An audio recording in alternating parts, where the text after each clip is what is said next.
Okay, so in this section, we are going to look at energy in dielectric materials. So if you remember back in chapter 2, we found the energy of a system of charges in free space or vacuum. And it's this sum here where V is the potential of each charge if you have a discrete charge distribution. So this is the work we needed to do in order to assemble this charge distribution, or any charge distribution of discrete charges. In a dielectric, it's still going to take work to assemble a group of charges, plus there will be work associated with the polarizing of the dielectric material itself. So that's what we're going to look at right now. Let's first consider the work it takes to slightly change a charge configuration in a dielectric. The work delta W is equal to integral of delta rho free V d tau, where V here is the potential due to the free charge density.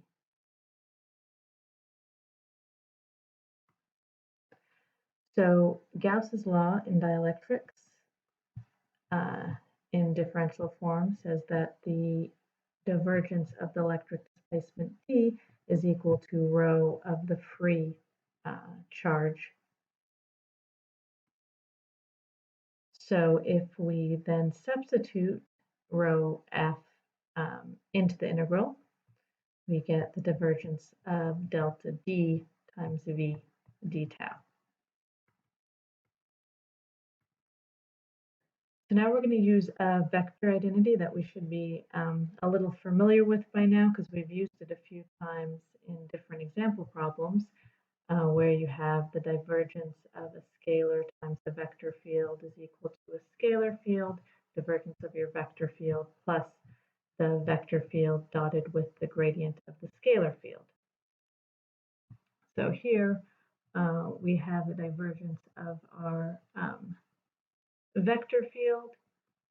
So we can rewrite that as the divergence of the vector field times the scalar field minus our vector field electric displacement dotted with the gradient of the electric potential.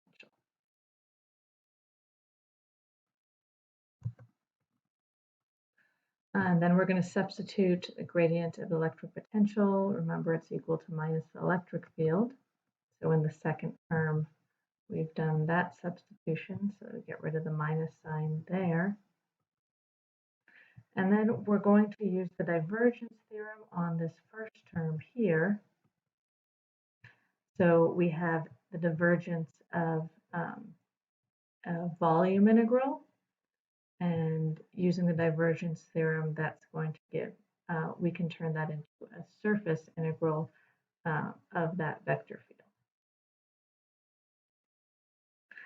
field. And then using a similar argument that we did when we were looking at finding the energy of an electric field a few chapters ago, if we look at this surface integral, we can see that it'll go to 0 when integrating over all space, because at the boundary of all space, so infinity, our electric displacement and our electric potential will be 0.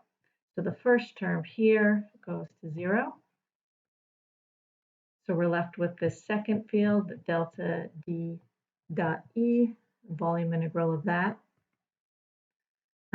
If we're in a dielectric that's linear, we know that the electric displacement is equal to the permittivity of the dielectric times the electric field. So we can replace D with epsilon E. So we have delta of epsilon E dotted with E. And then this can be written as delta of E epsilon E squared over 2.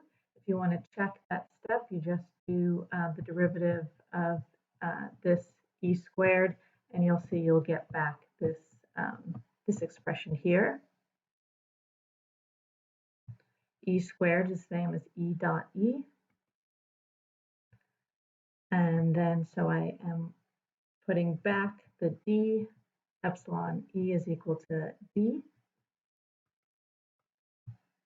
So I get the integral of delta D dot E, delta of that whole thing over 2 d tau.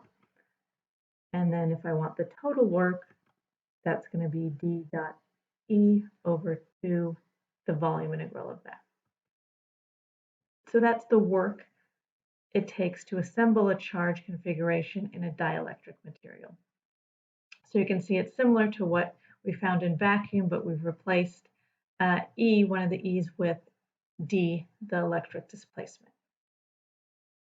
So that would be the work it takes to assemble the charge distribution as well as polarize the dielectric material.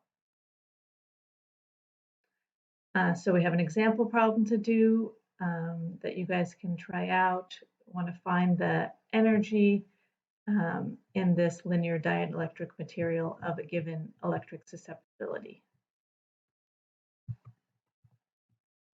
And that is it.